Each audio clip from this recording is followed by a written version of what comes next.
Senhoras e senhores, lhes convido a conhecer meu canal na plataforma roxa ao lado, onde tenho feito transmissões ao vivo quase todos os dias. É o primeiro link no comentário fixado. Aguardo vocês lá.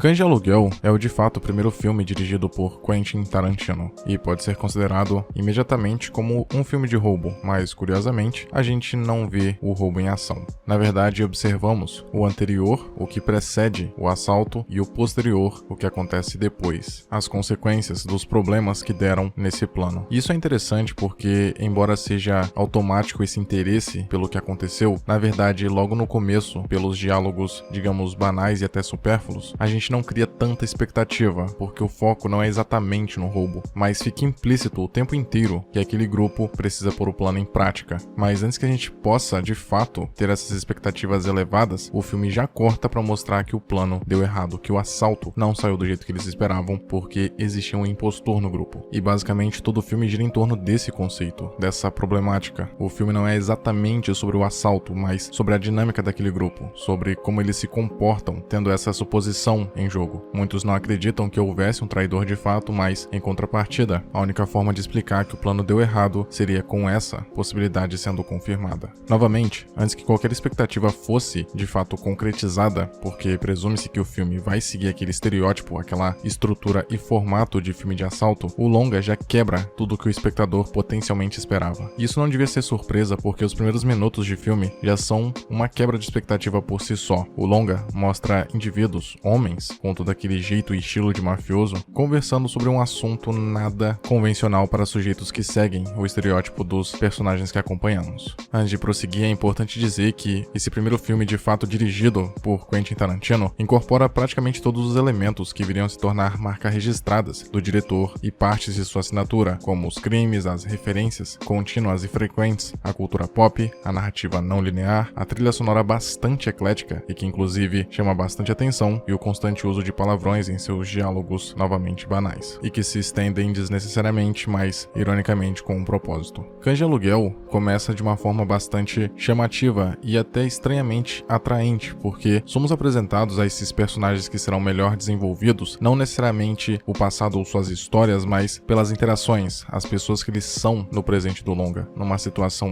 típica de comodidade, de conforto, lazer, esses homens estão num bar, aproveitando esse momento de descontração, mas conversando sobre a música Like a Virgin, da Madonna. Por si só já é um tema, um tópico que parece destoar do estilo daqueles homens. Mas parando para pensar um pouco, pode não ser fácil entender como um assunto desse chega à tona, como vira o ponto principal de uma discussão, mas assuntos diversos, temas diferentes, sempre surgem em rodas de amigos, principalmente quando as pessoas que completam esse círculo são extremamente diferentes umas das outras, com gostos e opiniões peculiares. Portanto, o que a gente acompanha não é especialistas ou até mesmo fãs apreciadores da obra da Madonna, mas sim indivíduos alheios até, leigos, que não conhecem muito sobre a cantora, sobre a música, mas que com um pouco que sabem, discutem a respeito dela, do que ela significa e do que representa, sobre o que ela está falando, mesmo sem terem presumivelmente muito conhecimento técnico e até de interpretação básica. Ou seja, aqueles homens estão conversando sobre a música da Madonna de uma forma extremamente coloquial, até corriqueira mesmo. Não tem nada ali que você não reconheça, no sentido de palavras difíceis. Eles não estão tentando serem inteligentes ou parecerem superiores porque entendem mais sobre uma música. Eles estão simplesmente jogando conversa fora sobre um assunto que chama atenção pelo estilo dos personagens. Não necessariamente por serem homens, mas porque já entendemos que eles são criminosos e, automaticamente, devido ao estereótipo, imagina-se que eles iriam se atentar a falar apenas do assalto, do roubo que estão prestes a cometer, e vê-los dessa maneira tão descontraída, conversando e até rindo, quebra esse padrão esperado. Os personagens não são tão profissionais, ou melhor, estritamente profissionais, como o espectador possivelmente espera. E isso é essencial porque estabelece todo o tom e clima de Cães de Aluguel. Por mais que seja um filme pesado e até violento, ele não é completamente sisudo. Não é pra você levar tão a sério. Também não significa que é pra relevar tudo ou que nada tem peso significativo de fato, mas todo o clima, a atmosfera desse filme tem um teor de absurdo e exagero proposital, que é feito justamente para o espectador entender que a proposta de Cães de Aluguel não é exatamente a que se espera, seguindo um estereótipo. Logo após essa cena, vemos vemos a conclusão basicamente do plano dando errado, como foi dito anteriormente. E essa é uma característica primordial e marcante não apenas de Cães de Aluguel, mas de toda a filmografia do diretor. Essa necessidade de mostrar a conclusão, o que aconteceu depois do evento principal, faz parte de uma técnica, de uma tática que é eficiente em prender a atenção do espectador. A gente fica curioso para saber o que aconteceu, mesmo que os personagens verbalizem de uma forma indireta, porque esperamos uma explicação mais concreta, mais clara e até mesmo algo visual. No caso de Cães de Aluguel, a gente não sabe exatamente o que aconteceu naquele roubo, o porquê ele deu tão errado, mas ouvimos relatos, inclusive de diversos personagens. Então, são várias perspectivas, pontos de vista diferentes que ajudam a complementar essa linha do tempo, mas que não é 100% confiável porque em nenhum momento presenciamos com os nossos próprios olhos aquele evento. E essa característica não apenas é precisa para prender a atenção do espectador, como contribui para toda a proposta do longa, porque o filme se empenha em desenvolver as relações desses personagens, desses criminosos, porque é evidente que eles têm algum desvio de caráter, alguns são mais relacionáveis do que outros, mas a ideia é que são personagens distantes, até emocionalmente falando, mas também porque não conhecemos muito sobre eles. Alguns personagens pontuais têm seu passado revelado e até um pouco do que eles fizeram até chegar àquele momento crucial, mas apenas porque toda essa história é necessária para o clímax ou seu desfecho em determinado momento, desfecho do personagem. Porém, o fato deles serem rasos e até vazios às vezes é proposital porque a ideia, novamente, é a construção dos momentos, a dinâmica das relações, a desconfiança, a incerteza ou a certeza de alguns sobre o fato de existir um traidor. E todo esse clima, essa tensão sobre a dúvida de se há ou não um impostor, cresça gradativamente. Portanto, não é apenas a dinâmica das interações e o artifício de mostrar a conclusão e não o trajeto que é interessante, mas a tensão crescente também nos faz ficar empenhados com a narrativa, dispostos a ver até onde ela vai nos levar. Dito isso, é evidente que o filme teve um orçamento extremamente baixo. O filme basicamente tem poucos cenários e se restringe durante uma boa parte a um pequeno galpão. De qualquer forma, isso não é nenhum demérito, o fato do orçamento ter sido claramente baixo, apesar das limitações do filme, ele é muito competente em sua proposta. O longa aposta bastante em diálogos e conversas não exatamente sem sentido, mas que provocam, que causam uma estranheza imediata, mas que com o passar do tempo, principalmente durante a exibição, o espectador acaba se acomodando e se acostumando com aquilo porque é um traço da obra, faz parte da essência de Cães de Aluguel, o que se reflete nas ações e no que acontece posteriormente. Tem algumas cenas chocantes, na verdade uma específica realmente chama atenção, mas a violência está sempre à espreita, às vezes até de maneira inesperada mesmo. Quando você acha que o filme vai manter aquele clima calmo e tranquilo de uma conversa, de repente, de um corte para o outro, aparece um personagem sangrando ou um momento de violência pontual. E como não podia ser diferente, o final é basicamente um banho de sangue, para nos lembrar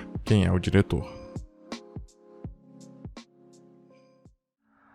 Muito obrigado por ter chegado até aqui. Imagino que de algum modo esse vídeo tenha sido interessante para você, e por isso peço que o curta e o compartilhe para ajudar a divulgar o conteúdo do canal. Se quiser ajudar e puder, claro, torne-se membro e confira os benefícios de cada nível de assinatura. Na tela tem mais vídeos que talvez possam te interessar. Até a próxima.